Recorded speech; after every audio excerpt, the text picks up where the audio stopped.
സാഹസികതയുടെ ചക്രവാളങ്ങൾ കീഴടക്കി കൊല്ലം ആലപ്പാട്ടുകാരൻ dolphin Ratheesh. TS കനാലിൽ കൈയും കാലും ബന്ധിച്ച് 10 കിലോമീറ്റർ നീന്തിയാണ് രതീഷ് വീണ്ടും പുതിയ റെക്കോർഡ് കുറിച്ചിരിക്കുന്നത്. സാഹസികതയുടെ ചക്രവാളങ്ങൾ ഓരോന്നായി കീഴടക്കി ആലപ്പാടുകാരൻ ഡോൾഫിൻ രതീഷ്.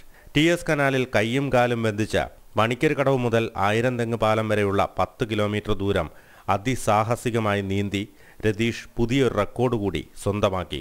5 മണിക്കൂറും 11 മിനിറ്റും 46 സെക്കൻഡും കൊണ്ടാണ് രതീഷ് തൻ്റെ പ്രാഗൽഭ്യം തെളിയിച്ചത്.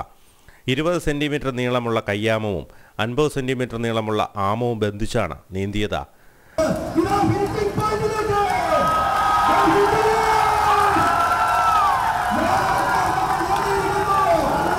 ആലപ്പാട്ടെ ഒരു മത്സ്യത്തൊഴിലാളി കുടുംബത്തിൽ ജനിച്ച രതീഷ് നേരത്തെ ലിംഗ ബുക്ക് ഓഫ് റെക്കോർഡ്സിൽ ഇടം പിടിച്ചിരുന്നു. തീർച്ചയായിട്ടും എൻ്റെ അടുത്ത ലക്ഷ്യം എന്ന് പറയുന്നത് 34 കിലോമീറ്റർ കൈകാലുകൾ ബന്ധിച്ച് ഇംഗ്ലീഷ് ചാനൽ നീന്തുക എന്നുള്ളതാണ്.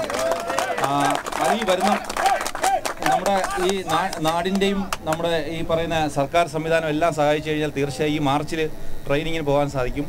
അപ്പോൾ അതിനുവേണ്ടി അതിന് മുന്നോടിയായിട്ടുള്ള ഒരു മുതൽക്കൂട്ടാവും ഈ ഗിന്നസ് വേൾഡ് റെക്കോർഡെന്ന് ഞാൻ കരുതുന്നു.